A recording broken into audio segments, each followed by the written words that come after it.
চিন্ময় কৃষ্ণদাস প্রভু, যিনি হচ্ছেন একজন সনাতনী এক মহান যোদ্ধা, ওনার শ্রীচরণে আমার প্রণাম। উনি নিজের জন্য লড়ছে না, উনি সকল সনাতনীদের জন্য লড়ছে। উনি ধর্মের জন্য লড়ছে, অধর্মের উপরে যে কীভাবে বিজয় প্রাপ্ত করতে হবে সে অধর্মের বিরুদ্ধে লড়ছে। আজ যে উনি এত বড় আওয়াজ উঠিয়েছে, কত সনাতনীকে জাগ্রত করেছে। বাংলাদেশে কি অবস্থা, বাংলাদেশে কত অত্যাচার করেছে, নির্যাত অত্যাচার করেছে সে দুষ্কৃতকারীরা। কে একাই লড়েছে? এক তো চিন্ময় কৃষ্ণদাস প্রভু লড়েছে, আর দ্বিতীয় হচ্ছে গোপীনাথ দাস প্রভু। আমরা দুজন মহাযোদ্ধাকে প্রবচন দিতে দেখেছি, সিংহের মতন গর্জন করতে দেখেছি। আজ বাংলার বুকে একজন নির্দোষ একজন প্রভুকে সেরকমভাবে গ্রেপ্তার করলো, এটা কোন ধরনের আইন কানুন? একজন ভালো মানুষ যে ধর্মের জন্য লড়ছে, মানুষের ভালোর জন্য তো করছে।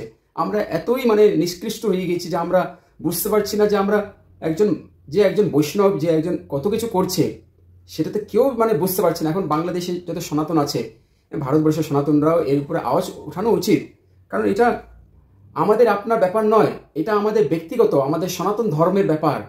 আজ আমাদের সনাতন ধর্মটা কোন পর্যায়ে পড়ে গিয়েছে? আজ আমাদের ধর্ম আজ আমাদের ধর্ম বলে কেনা কি ধর্মকে উপরে কোনো কেউ কথা বলতে চায় না। আমাদের ধর্মটা হচ্ছে আমাদের মেন। ধর্ম ছাড়া তো আমরা কোনো জীবই না। আমরা বলতে গেলে সনাতন ধর্ম ছাড়া কোনো কিছুই নেই আমাদের একমাত্রই একটি সব কিছু। আমরা সনাতনী। সনাতন ধর্ম কোনো সৃষ্টি হয়নি, সনাতন ধর্ম যুগ যুগান্তর ধরেই আছে। সনাতন ধর্মকে ভগবান আলাদা করে বানায়নি। আলাদা আলাদা ধর্ম তো সেগুলো পরে এসছে, কিন্তু সর্বপ্রথম যেটা ভগবান আসল পরিচয় হচ্ছে সনাতন, আর আমরা হচ্ছে সনাতনী, ভগবানের অংশ। তো আমরা হচ্ছে সনাতনী, ভগবান হচ্ছে চির সনাতন, আমরা তারই অংশ, আমরা সনাতনীর নামে পরিচয়। তো সনাতন ধর্মের জন্য যে আজকে যে প্রভু লড়ছে, কত কিছু করছে আর সনাতনীদেরকে একত্রিত করেছে, সেটা কত বড় যে প্রভুর যোগদান, যে সেটা আমরা কখনো ভুলতে পারবো না। আমরা এই বেদ বিবাদ করলে হবে না। ওনাকে অনেকেই সাপোর্ট করে না, এটা আবার কেমন যে কত কিছু রাজনীতি চলছে। আমি তো এগুলো বুঝতে পারছি না, রাজনীতি কি চলছে না কি চলছে। আমি সত্যি বলবো, আমি এগুলোর বিষয়ে কিছু জানি না, কোথায় রাজনীতি চলছে। আমি বাস এতটুকু জানি, উনি একজন সচ্চা সনাতন। বাংলাদেশে যে এত অত্যাচার হচ্ছে, অত্যাচারের বিরুদ্ধে, অধর্মের বিরুদ্ধে উনি আওয়াজ উঠিয়েছে। আমার মনে হয় উনি কখনো এরকম কোনো কাজ করেনি যেটা শাস্ত্র বিরুদ্ধ। আমাদের সবাইকে ওনার জন্য হয়ে লড়তে হবে, ওনার জন্য প্রার্থনা করতে হবে, ওনার জন্য আওয়াজ তুলতে হবে যে ওনাকে তাড়াতাড়ি মুক্ত করা হোক। উনি আগের জন্মে কি করেছে কি না করেছে, মানুষের অনেক কিছু দোষ থাকে। আমিও কষ্ট পাচ্ছি, আমারও আজকে অনেক কষ্ট যাচ্ছে, অনেক বেদনাতে আছে, কিন্তু আপনাদেরকে আমি বলতে পারবো না, সেটা আমি ভগবানকে বলি। কিন্তু ভগবান তো দেখছে যে কে সৎ পথে চলছে, কে অধর্ম পথে চলছে, কার মনের ভিতরে খারাপ চিন্তা ভাবনা, কে চোট্টামি করছে, কে চিটিংবাজ, এগুলো ভগবান জানে। কিন্তু উনি যদি একজন সৎ হয়ে থাকে, উনি সৎ পথে আছে, তা আমাদের দেখতে হবে যে উনি সৎ কার্য করছে। আমাদের এটাই দেখতে হবে যে একজন যদি আমাদের সৎ থাকতে হবে যে কে সৎ পথে আছে, কে মিথ্যা পথে, কে রাজনীতি করছে, কে সত্যিকারে যোদ্ধার মতন কাজ লড়াই করছে। আমাদের দেখতে হবে যে কে সৎ পথে আছে। তো উনি নিশ্চয়ই একজন সৎ মানুষ, একজন ভালো বৈষ্ণব। উনি একজন সৎ বৈষ্ণব। উনি সনাতনের জন্য লড়ছে, নিজের জন্য লড়ছে না, নিজের পরিবার। উনার তো পরিবার কি, উনি একজন ব্রহ্মচারী, ওনার জন্য সকল দেশ হচ্ছে পরিবার।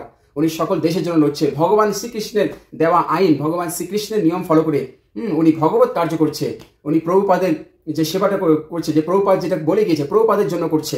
উনি তার নিজ গুরুদেবের জন্য করছে, উনি ধর্মের জন্য করছে, উনি সকল মানবের জন্য করছে, যাতে এই দেশে মানবিকতা নামে একটা কিছু, একটা ইনসানিয়ত নামে একটা জিনিস যেন আসে। এই কন্টিনিউস উনি কত লড়ে গিয়েছে। ওনার সেই চরণে আমার প্রণাম যে এরকম যে বৈষ্ণব, এরকম একজন ব্রহ্মচারী, উনি যে এত সৎ কার্য করছে আজ দেশের জন্য। সবাইকে এক হয়ে আওয়াজ তুলতে হবে যে তাড়াতাড়ি ওনাকে মুক্ত করা হোক, নাহলে সবাই মিলে একটা আন্দোলন, একটা আওয়াজ করা হোক, যাতে এরকম কখনো একজন নির্দোষ একজন ভক্তের উপরে কখনো এরকম আরোপ করা উচিত নয়। ভগবান তাদের অবশ্যই বিচার করবে, যারা যারা এরকম একজন নির্দোষ মানুষকে গ্রেফতার করেছে। ভগবান তাড়াতাড়ি ওনাকে রেহাই করুক, ওনাকে মুক্ত দেব। যদি ভগবানের এতে প্ল্যান থাকে, যে ভগবানের অনেক কার্যকলাপ আছে আমরা বুঝতে পারি না, ভগবানের কার্যকলাপ বোঝা অত্যন্ত কঠিন, কারণ আমরা হচ্ছে জীব আত্মা।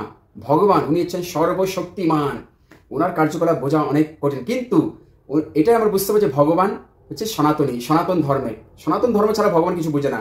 যে সচ্চা সনাতন, ভগবান তার সবসময় তার চিন্তা করে, ভগবানের দৃষ্টি সবসময় তার সাথে থাকে, ভগবানের আশীর্বাদ সবসময় তার উপরে থাকে।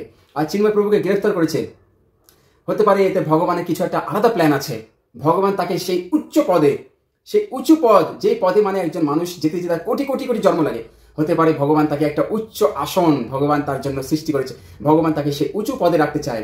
হ্যাঁ, যাতে সবাই তাকে যেন মনে রাখবে, সকল ব্রহ্মাণ্ডে উনি একজন পূজনীয় রূপে, উনি একজন সবাই জানবে যে উনি একজন মহান যোদ্ধা। তো এরকম একটা যোদ্ধার মানে ভগবানের কি লীলা আছে, কিন্তু ভগবান যাই করবে ভালোই করবে।